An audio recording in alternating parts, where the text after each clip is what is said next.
You know what the worst part is, Ben? Is that none of the other teams can put it away, so they're still somehow in the runnings for the playoff spot.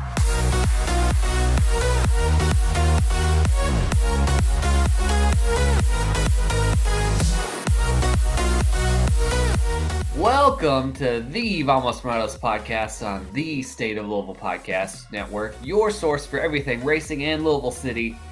I'm here with my buddy Benton. I'm Zach. Benton, we have it's a mixed bag this week. I don't know. I'm still riding high from that Louisville City one. So I'm putting that racing one aside right now. So I'm feeling really good. I'm the opposite. I am riding so low from the racing loss that I can't even. The Louisville City win can't even bring me up. Oh, I'm gonna take it down. Also, I got beat up in our old man soccer game last night, which does not help my mood. Yeah, the physical pain component doesn't help. Let's bring up the mood. Let's help soften this pain by talking about that absolute delight that was the match against Tampa Bay. What a match. Instant classic. I just keep saying it. Instant fucking classic. Tampa brought it. I guess we should start things off by sending our best wishes to the wonderful people of Tampa. Yeah. In recovering from the 2 hurricanes they've been hit by in the last 3 weeks. Yeah, I'm really glad the club took up donations, matched them, tried to help them out, even extended the an olive branch to allow them to use the facilities and whatnot beforehand. Yeah, so I was curious about that. I figured they probably came up early because the timing of when it hit would have been around when they would, before when they would normally have been traveling. So I figure they probably came up early. No, they went to Fort Lauderdale. They went to Fort Lauderdale. They essentially, I guess, declined the option for whatever reason. But the fact was that it was available to them, but they had their alternative thing. So, but yeah, no, it's just tough hand for them to get drawn. And going into the match, I didn't notice this till I was looking at FOTMOB beforehand when I was prepping. They had lost 4 of their last 5 heading into this one. And I'm like, that's very un-Tampa-like. So either A, this like between that and the hurricane stuff, they're just gonna be off their game, or B, they're just like could this be like a get right game, like could it be like a storybook finish for them? So I could have seen it go either way. So I didn't know what to expect. It almost was. I mean, they brought it this game.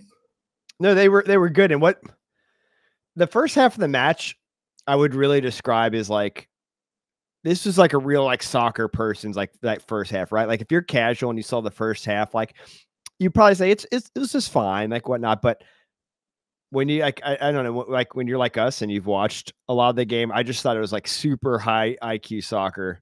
Yeah, that we were seeing, like very tactical, very they're pressed, mindful of the opposition for both. And I'm talking about both sides. Like it was very much where you're watching, like, this is like a chess match. And you don't always get that, right? Because talent wise, like Louisville City is just straight up better than some teams. And they don't have to it doesn't fully play out like that. But this is one I would where argue we can get into big picture talk. I would argue talent wise, Louisville City's better than every team this season. Right. But what I mean is like, things were close enough where it really was going to come down to how they went to play the game. And you could really see that pan out in the first half being that first half, careful. I want to say specifically, like Louisville's a team that you rarely ever see get shook by another team's press. And their press like legitimately had Louisville scrambling out of the back a couple times, which teams don't do often. Mm-hmm. Yeah, I mean, Tampa did really well. Louisville City was still able to do the things that they wanted to. I think Louisville City was the slightly better team coming out of from the first half. But again, it was like thin margins. Obviously, nobody had scored at that point. But Tampa hadn't put any shots on target. Louisville City had a couple. So it was a close one. But I would say overall a close for the entire game. Yeah. That obviously came down to the very end, but even look at most of the stats, it's pretty dead even. And statistically, it's very close even for the second half, but the wheels start to come off in the second half, and that's where things start to get, interesting, because that's when people start to get tired. That's when there's been enough tweaks where things happen. Like that's when things start to really get good. And it got spicy. It got real spicy. What a finish. Well, first off, the Tampa obviously goes up first. And that was just a product of, they gave him just enough time and space. Yeah. At the top of the box. And it was a great shot too, what you couldn't fault him if he missed that shot there. Yeah, but Tampa's a good enough team where they're going to take advantage of that right at the top of the box. Yep. But as we've seen all this season, Louisville City didn't let that deter them. They didn't really like shook or anything. If anything, they maybe got hungrier. And they didn't look like they were willing to just coast into the. They weren't. Yeah. No, and I wouldn't have expected that from this team. But throwing a little bit of a lifeline, getting fouled in the box there. I guess first question for you is, in your mind, was that a PK? Yes, I think it was. It was harsh. He caught him on the back foot, so it was a PK. I would have not been surprised to see that not given, but also like the foul did happen. Yeah, I mean, I think it's a fair call. I mean, I don't think that was not like a guaranteed call's going to be made type play, especially at full speed. I mean, it was not much of a foul. I thought he went into him like hard enough. I didn't have any problems with it. I think what probably set Tampa off the most was the delay in the call between it happening and then you could see the like momentary deciding factor. And like if you're Tampa there, and this is it. Once the call has happened, it's happened. No one's ever yelled at a ref enough for them to turn a call around. So like once the call's made, it's in your best interest to shut up and keep your stuff together, because you don't want to dig yourself a bigger hole than you already have with the call. Oh, but that was so good. That was cinema right there. He went ballistic, lost his absolute mind. So you were in the booth for this one. I don't know if you had a good eye on this. Did you see the circus of him them trying to get him off the field? I don't know how much of it was on the cameras. I mean, I saw a little bit. I guess I didn't see him when he started to go up the steps, but I knew he was still jawing. No, so he was still jawing. They had like a personnel person come and like put his arm around him and like, okay, let's go back towards he got to the steps and then slinked the guy that had his arm around him and came back to the sideline. I've never seen a coach. Oh man. He went back to the bench after they got him like up the stairs. And they had to come get him a second time and bring him back. Maybe that's what I saw then, because I thought another coach was starting to get into it, but maybe it was him when he came back. Yeah, it was him. He came back. Oh, I thought it was another coach that was also got his feathers ruffled, and he got pulled out of the equation. Okay. Also, I missed it. That makes it so much funny. Did he do a front flip or a back flip randomly after? I don't know. A lot was happening. It was a lot. There was a lot going on. Yeah, it happened very quickly. But I mean, the cards were flying. See, I was staring at the coach and all that going on, and then out of the corner of my eye, I saw like a handspring from somebody. Now, weird time. I guess it's a kind of opportunity. I mean, he was handing like the referee was handing out cards, but I mean, they feel like they were warranted. One player got the sent. Obviously a card for the guy who committed the foul, the red card of the coach. But like, I thought it was a really like well officiated match, like high stakes one. Like things could get out of hand quick, dramatic. But I thought he really got kind of called it right down the middle. I didn't have any issues with what he was doing. I mean, I know we're quick to blast these referees when they're trash, but I thought like all things considered did a really good job with this one. Yeah, I mean he like kept things under control and that's especially for a match that easily could have gone like very sideways emotionally, which I guess we did kind of see briefly, but he kept the firm control in the match start to finish. Like, bravo, we need more of that. Yeah, I did notice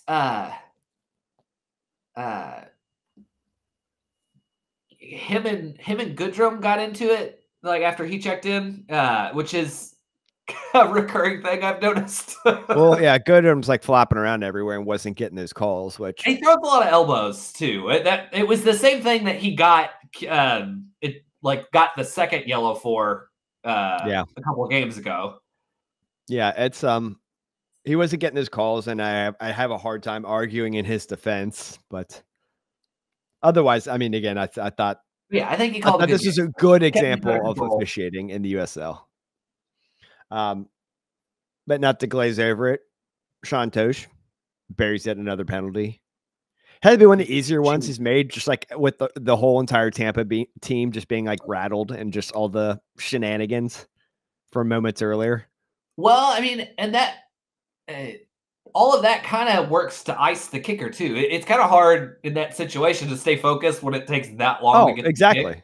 Yeah, and and all this all the BS going on, like that had to be hard on the keeper. Yeah. But hey, that PK got Louisville City back in it, and I thought they were pretty damn hungry after that point. They're really kind of putting their foot on the gas. Tampa's still getting their shots, but Louisville City was more so, I thought, the aggressor. Yeah, well, I saw in our seats when they announced there was 8 minutes, there were a couple people around like, what? And I was like, no, that's good. That's more time to get a goal. That's what we want. We want more time. Yeah, when it was still tied and it was starting to look like it might end in a draw, I'm like, man, just like, can we keep going? Like this is a banger right here. Like let's let them play it out. No draw here. Like somebody's gonna win. Throw the rule book out. Let's just do this. So we didn't need to though. We didn't need to. And honestly, those last 8 minutes ended up being super exciting because we had 2 absolute rockets off the crossbar. One for each team. Was not even the most interesting of those shots, I think. Right? Those crossbars got abused. Oh my God. I thought each of those shots was going to knock the goal off its posts. Tampa hit the underside of it, which like I felt a few gray hairs kind of pop on my head from that one. That was stressful. And then Jake Morris was trying to break the bar. He hit it more firmly in the center, but he hits it with enough power. I'm like, that thing's bent. Yeah. Well, and not to mention, it was a little. I mean, City had 2 headers hit the sidebar. Oh yeah. It was incredibly close down to the wire. They were bringing it, and I think this is one where the expected goals looks spot on because it was like Louisville City was just above 2 and Tampa was just below 2. It was a very, very, very tight game in expected goals, which I think given the number of crossbars hit sort of jives. Yeah, it was definitely fair, but thankfully Louisville City didn't just get 2 expected goals; they got 2 real goals. Yep. And that second one was fun, not only for the timing, but it's just like half bicycle sort of thing. Yeah, scissor kick? I generally, if you go sideways rather than directly back, I think of that as more of a scissor kick than I got very excited when it happened because I thought it was a bicycle kick, but on replay, I would deem it more of a scissor kick. That's fine. I don't care what kind of kick it was. It went in the net. It was awesome. It went in the net. It was late. The stadium erupted. I got to just show you before the clip of the video clip of me reacting to that sequence because you hadn't seen it yet. Yeah, you were in the booth. Yeah, for anybody listening that hasn't seen, I posted on the different social media things a little video clip. We just had somebody just happened to be filming, and while I was doing the radio call, and Jeff Milby's new talk, and I'm sitting there watching because he's doing talking, and then that goal happened. You're pacing the whole. Like you were literally just wiggling back and forward. I edited out the part before where I'm like fiddling with the cord and stuff. I'm just like my hands are going everywhere. I cut that out, but yeah, and then I start flailing my arms like a Muppet. Yeah, so the goal goes in instantly. Just a subconscious yelp out of you. Ah! I did not know there was recording going on. There was no acting. That is who I am. What you saw there, that's what you would have gotten if I were sitting in the stands. Like, Oh my God, Not though. able to make an actual word the whole clip. Just sort of shrieks. Yeah, that was special. I'm so happy I got to be on the call for that one. Not that I was doing any talking at that moment, but to just be a part of that was super neat. But man, what a finish. And I feel so vindicated too. Is my dad, who was up in the box, he kind of went to see the radio operation. And I told him beforehand, like, this is against Tampa Bay. Like, it's just always bangers with them. Like, this will be a good match. And I felt so damn right. I'm like, oh yeah, I called this one from a mile off. And I mean, the other selling point was obviously the extracurriculars after the match. We got some fireworks. Not the fireworks. Gives a shit about the fireworks. It's the trophy. The trophy, Zach. The fireworks were for the trophy. Fireworks were coincidence. They were rescheduled. Nicely rescheduled, but wait, the fireworks weren't for the trophy? Well, I mean, it ended up being they were supposed to do that one of the other matches. Really? Recently. Oh, I assumed that the fireworks were a part of the whole deal. No, it was originally scheduled for. Now I'm invested in figuring this out. Well, that was fortuitous. Was it the Memphis or Miami? Huh. I don't know. I think it was rescheduled. It was the Memphis one. I'm pretty sure. And it got I think it got rescheduled for a reason. Was it raining or something? Wasn't it ugly out? Yeah. It's an ugly game. And it got rescheduled and coincidentally worked out. That worked out perfect. Yeah. Not important. Yeah, we got hardware. Season's not even over. We already got hardware. 1 of 3. First on the way. Eastern Conference Finals. Oh yeah. I guess there's a trophy there. There's a trophy there. Conference final. That just means you've made it to the championship. You know what? It's something else to put in our case that Indy doesn't have. So I'll count it. Just taking pop shots over here. First thing I want to call it with all the celebrations. Now McCabe with the Jorge Gonzalez jersey. Class act. Very nice touch. I love seeing that. Yeah, that was very great. Yeah, it was just I'm glad they all got to take a moment to be happy and celebrate it. I know the repeated message over and over and over and over again is like, eyes on the prize. We're not done. Yada yada. Well, I think it doesn't mean the season's over, but they had several goals. They just accomplished the first of them, and that's worth celebrating. No, I agree.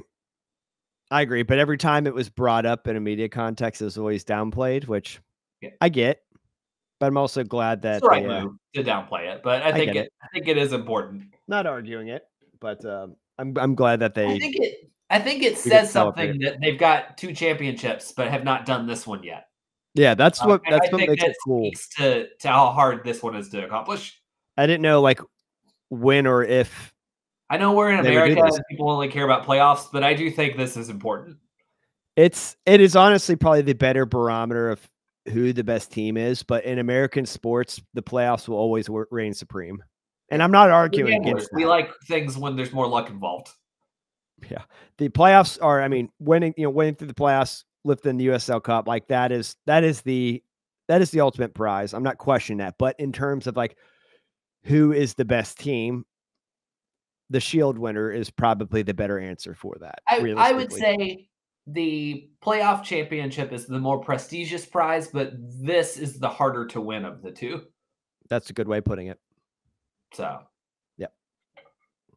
Either way, we finally got it, which is nice. It's feels like a little bit like a monkey off the back. Man, it took us 10 years. Poor us, huh? Oh boy, yeah, man. They've really struggled to earn this one. Yeah, some clubs have never sniffed a trophy. And here we're like, oh, finally, we got the one we didn't have. About time. Well, we barely even count.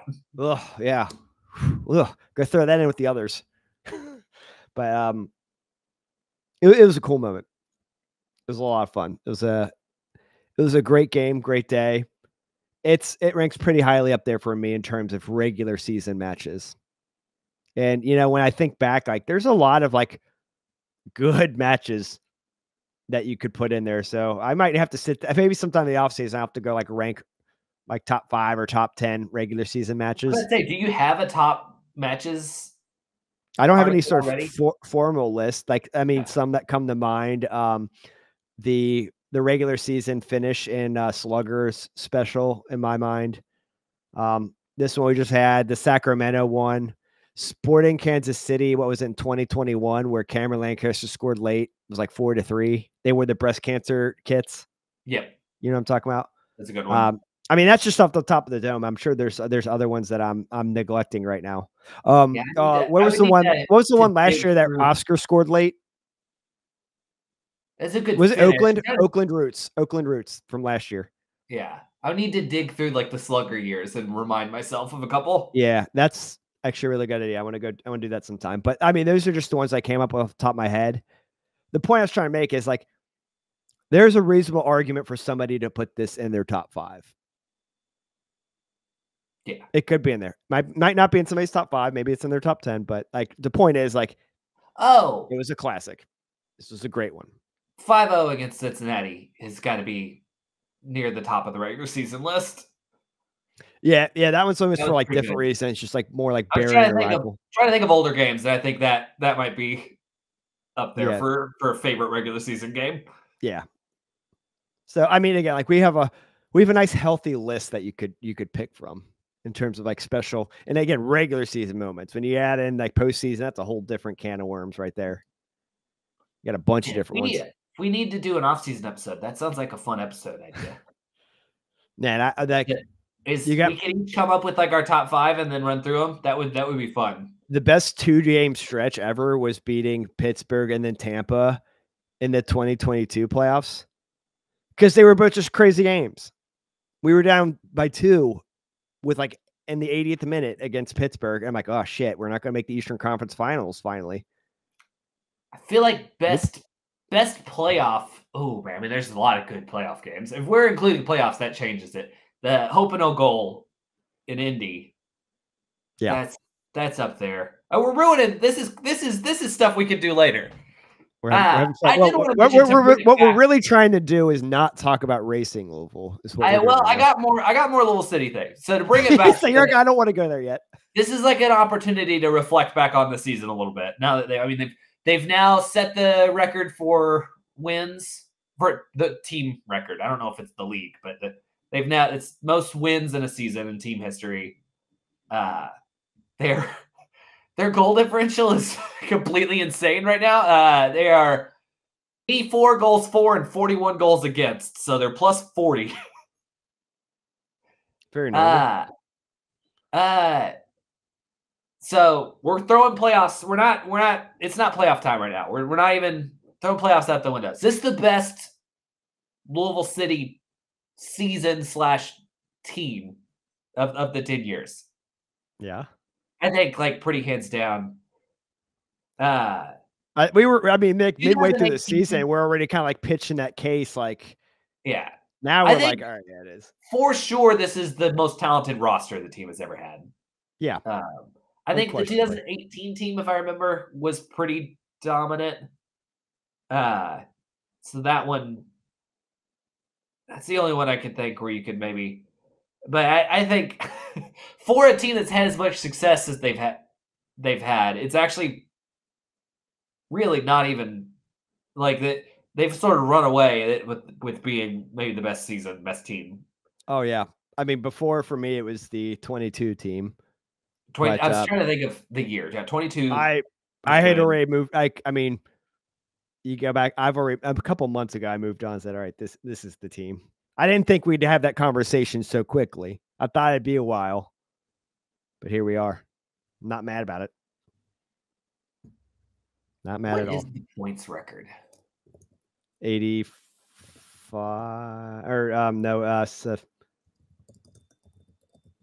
think it's 79.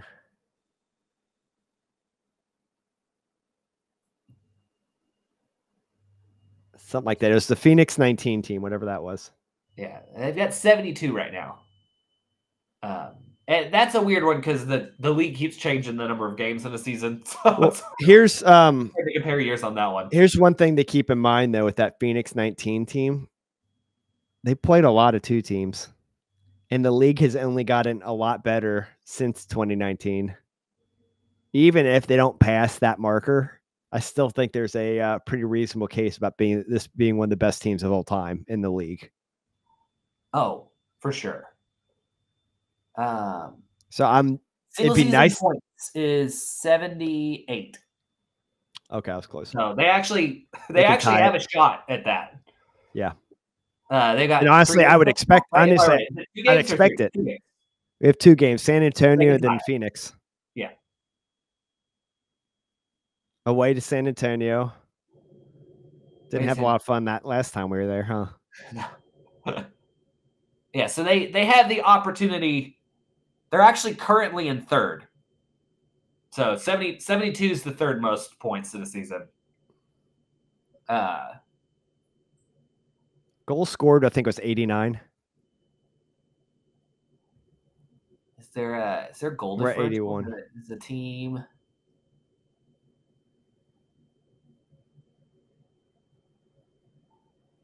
I think it's 89 on the goal scored, and we're at 81. That might be a little tough to do. Yeah. Yeah, I was seeing if the team the league book doesn't list goal differential. I'm kind of curious what the single season goal differential record is. They've got to be close on that one. It's probably whatever Phoenix 19's team was. Yeah. So. But anyway, I mean, best Louisville City season. They are in the runnings for best season in the league history. Just like a great year they've had. Yeah, it's been unreal. It's been a lot of fun. And I hope they keep that fun going. Well, you ready to bring things down? Not really. Well, me either. Ben, I mean, like, I'm in physical pain from getting beat up in our soccer game, but I think the mental anguish that racing's putting me through is worse. Yeah, you know what the worst part has been? Is that none of the other teams can put it away, so they're still somehow in the runnings for the playoff spot. They're like in the same spot they have been. It's not like it got harder. It's in they're in the same fucking spot. No one will put me out of my misery, but they keep leaving me just enough hope. We are still in 9th within absolute reaching distance of. They're still 3 points back. It's ridiculous. We have no business being this close. By virtue of their run of form, we should be deducting points. Now, Portland's got a little bit of breathing room, so it does sort of look like, I mean, I guess like it's mathematically possible for them to catch Portland, but like vibes-wise, it's impossible. It looks like it's the 8th spot or bust. Like they can catch Bay. They're probably not catching Portland, even if they beat them. Yeah, Portland had to go out and ruin the perfect season of Orlando. I know. Ew. That was the one we had sort of just like kind of chalked up as like, well, Orlando's gonna at least get a point out of that. Yeah, like how dumb is that? They ruined the perfect season and they made it harder for us. Very inconsiderate. But yeah, so anyway, racing. Spoilers is they're on a 3-game loss streak. They have scored 4 goals in the past 5 games. Actually, no. That was coming into this game. They had scored 4 goals in the past 5 games. So, just like, and they got stomped, Benton. This was not a close game. I mean, we had said that they needed to win some of these more winnable games because Washington on the road was not going to be where you want to have to get points. And I think we saw why. why we did not want to be counting on this game. I like what Michael Shaw, FlorDeLeFC.com, tweeted during that game. He said something to the effect of, it looks like they're playing like they've already made off-season plans. Somebody already booked vacation tickets. I mean, it was I kind of saw shades of that Bay game where they're just like playing defense the entire time and just kind of like very flat, like nothing going. And I guess the bright spot is they had 2 really good assists. The only problem is they were. Oh, you can't count Katie Lund's pass to the opposition as an assist. Got her. That was the joke I was making. They had 2 really good assists, but the problem was they were both the other team. I actually walked away from the game. I just couldn't do it anymore. I would say you didn't see the second one, I don't think, because that's So after what was it? After they went down 3-0. So it was about the second goal. It was near halftime. I'm like, all right, I'm gonna go do my laundry. And then I came back. I'm like, all right, maybe this will be better. And I came back, Rise. They scored the third goal. I'm like, nope. I closed the browser tab and I walked away and I was done. And they started off that second half sort of looking like, oh, like maybe they'll be able to make a game out of this. And then that third goal came in and that sort of closed it. I don't know. I had so much faith entering the season in this roster, and I look like a goddamn fool now. I mean, I don't think you look like a fool because it's just like if you go game by game, they're just like they have incredibly managed to be right there without actually being there the entire season. It's like they've just been. It's incredible how it could neither fully fall apart nor ever really come together. It's just been in that middle ground all year. Any little bit of momentum comes to a quick end, and then like anytime it looks like they're gonna fall, they've like pulled out of the nosedive to just sort of remain right, just barely not good enough all year. I just don't know if everybody's like 110% like bought in on like winning, right? Like they like this, like just like bloodthirsty, like I have to win sort of mentality that you kind of need in sports. You know what I'm talking about? I hate to make this comparison, but like look at the guys on like Louisville City. Like if something like, think about any time that they've gone down or they suffered a loss, have they taken it well? Fuck no. They've been furious. And I think there's some players on racing that I bet are like that, but I'm not convinced all of them are. Yeah, or too many are not.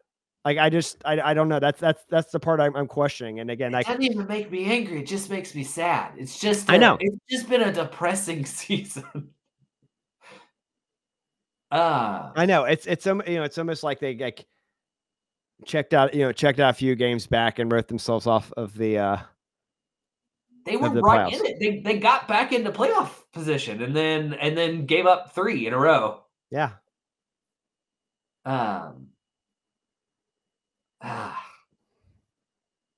It's tiring. It's exhausting. And like, well, and then like, I think because of the sort of season it's been, like the stadium has been, I mean, this was an away game, but it's been dead at racing games lately, which has me concerned about like long-term for the team. Oh yeah. Oh yeah.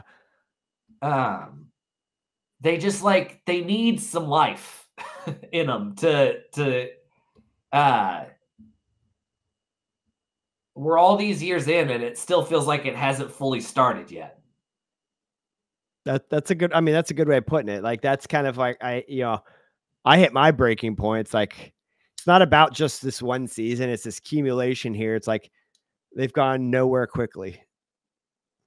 And there's 100 different factors and things you can point to and blah, blah. But I mean, you look at the standings right now too. I think what's doubly frustrating is like, you look around the league and it feels like every other team has sort of ping-ponged between being top of the league or bottom of the league every season.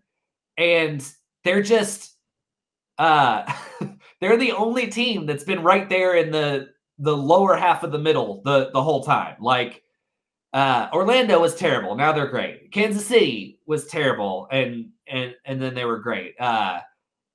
Seattle and San Diego were great. Now they're terrible. And through all of that upheaval, racing has remained one spot out of the playoffs.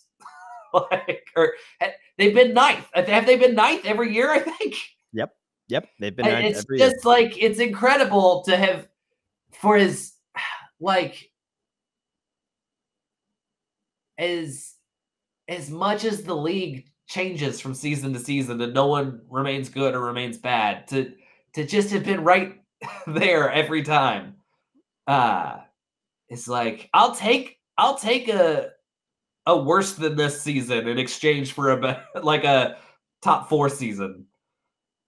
Yeah, I'm with you. Now, from here, we could speculate about the next however many matches they have remaining and speculate what's going on. I don't think there's much value there. We just take it one game at a time, see what happens. Not very optimistic. Instead, Zach, if you go ahead and check your the chat within our program here, I shared with you a tweet from the new Boston NWSL team. I want you to A, process their name, and B, process the video you are about to watch. I cannot wait to see your live reaction to this. Oh boy. Big Poppy, he don't play soccer. Old balls. What is going on? Oh boy, we have to. No, not Tom Brady. Don't put Tom Brady in your soccer video. Ben, what have you sent me? The worst marketing scheme I've ever seen. Oh gosh. Did they really? Don't put racing in this video.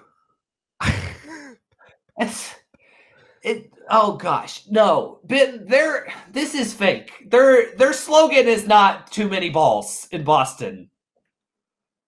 That can't be their opening note to becoming a team. Oh no. Did you even see their name? Boston Nation FC? No, it's BOSS. BOS. It's the abbreviation. It's not even the full Boston. Literally nothing about that is good. Bad. Nothing about that is even half good. That was the ad campaign that the Detroiters guys would come up for a women's soccer team. Yes. That's just like I see Sam be like, okay, wait, I got it. Sports, balls, too many balls in sports. Women, no balls. Yes. And then someone be like, but soccer has balls. No, women's soccer has no balls. Oh gosh, Ben, that brightened my day. That was terrible enough to cheer me up. Oh, disaster. Ben, and they still haven't deleted it. It's still up. I'm so happy to have a Boston team because I hate Boston, and this is emblematic of Boston as a city. They even put all the stuff I hate in the video as if it was made just for me. They got Tom Brady in there just to remind me that that's Boston. It's truly an abomination. They did nothing right, and that's impressive. Oh, I want to go to an away game in Boston and start some fights. I'm excited.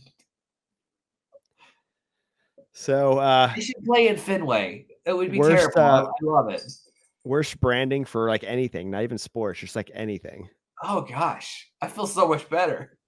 So I'm curious to see what their rebranding announcement's gonna look like in 2 months. And I didn't want to mess up our stream, so I watched it with no audio, but I imagine the audio was also terrible. Yeah. I mean, you get the gist of it though. They're like making like balls jokes about like a women's sports I can't believe team. You started your soccer team out with balls jokes. It's something. It's like the moment racing even sniffed any Phillies like things like that got shut down immediately. Like for being named racing, they avoid that very, very strongly. Or like the Proof FC. That supposed to be? That looks so good compared to this Boston shit. Oh gosh. Can we we're not video editing guys, but we should I want to edit that with like a Detroiters pitch meeting. It is pretty perfect. Oh boy. Well, I guess that's a high note to go out on. At least we're not Boston. Yeah. That got us away. We didn't have to talk anymore about the racing woes and make fun of another team in the league. And soon to be for team. all of our woes, for some strange cosmic reason, I guess like they're going to torture me until the last game of the season. They're still in it. It's not over.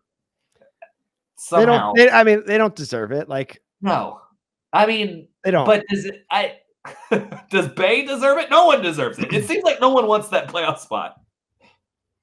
Except for Utah. Strangely, Utah seems to be the only team that's hungry right now. Well, they could make it. We will see. So, any closing thoughts? Anything that you didn't hit on about either team? I hate Boston, but I also hate California. So I would, if racing could really do me a solid and take that 8th playoff spot and lock out California for the playoffs, that would redeem the whole season, I think. Yeah. I'm not going to put any of my eggs in that basket, and I'm going to just really pray hard that Louisville City can lift all the trophies and become that team in history. You know, that's where I'm putting. That's where I'm putting my hopes in. Was it? We're the Boston team. They're Balls FC forever now, right? They're never living that down. Oh, I'm just not even talking about them. I'm not giving them any more brain space. I am forever calling that team Balls FC. I cannot unwatch that video. It's bad. I am going to watch that 5 more times after we stop recording. Yeah, I was really curious why you hadn't texted me. I'm like, he got worked up. Nobody posts the good sports stuff on Blue Sky yet, so I'm out of the loop. Yeah. I need, if you listen on this podcast, you can put video on there now. They got GIFs. Come join me so I have someone to talk about soccer with on Blue Sky. I'm trying to do less social media apps, not more. Yeah, I want to do more, just different. All right. Well, we're going to let these people move on to the next thing in their podcast queue. Benton, before we go, though. Yes. Do you have any recommendations for the people this week? Oh, I guess we missed the other week, didn't we? So I didn't get to talk about Bad Blood, right? Oh, yeah. Yeah, or did I do that? No, you didn't. The match between Drew McIntyre and CM Punk. Ooh. 5-star. I know I've said instant classic a lot this episode, but instant classic. Phenomenal. If you're wrestling curious, that's a good one to check out. It's my recommendation. Nice. Zach, what's yours? I've got a shameless plug and a recommendation. All right. There's a web series that they shoot here in Louisville called Bagged and Board on YouTube. That's like it's like a comedy about some guys running a comic book shop. And it was a long time ago at this point, but I got to do some art for them for an episode. Oh, cool. They needed some fake book covers for they had an episode where like an author was doing a in-store signing and they needed fake cover covers for him. And so I drew the covers. He's like a Neil Gaiman parody. Yeah. And they asked me, they were just like, do Neil Gaiman, but more goth. And so they let me run with it. And I got to come up with the 3 joke covers on my own. So that episode that I did the art for finally aired this past week. That's cool. People should check out the most recent episode of Bag and Board and keep an eye out for my covers I did. I was really happy. I kind of thought they would just sort of be in the background, but they actually like make a joke about them and sort of focus on them in the scene. I was really excited about. So that was kind of neat. That's super cool. I love that. I'm also in an episode at one point, but that one hasn't aired yet. So I got to be an extra. But yeah, check out Bag and Board on YouTube. That's pretty great. Also, non-shameless plug recommendation, Absolute Batman, the new Batman series comic came out recently, and it's pretty neat. And I enjoyed the first one. I guess probably would be safer to wait 3 or 4 issues to make a recommendation, but the first issue is pretty good. It's like a promising start. It's a new direction for Batman. So he's not rich in this one. It's like it's a new take. He's like a middle class, comes from a middle class family, is not a billionaire in this one. It's like a kind of like Marvel did with the Ultimates, where they have like a different take on each of the characters. I think DC's doing something. They're going to be absolute Batman and absolute Superman, but the Batman one is pretty good. I didn't realize they were doing that. Yeah, so check out issue 1 of Absolute Batman. I enjoyed it. Well, very cool. Thanks for catching me. I had forgot about our recommendations before I wrapped it up. We can't leave the people without recommendations. No, we can't. So thank you guys for tuning in. Sorry about being spotty with our scheduling. Life's been happening, but come playoff time, we'll make sure we had a pretty good clear. We had a clear couple weeks for playoffs. No more vacations on my end. Yeah, so that should be good. We're good for the stretch. We'll see there. So anyway, thank you guys as always for tuning in. We appreciate it greatly. And we'll catch you guys next time. Vamos Morados. Bye, y'all.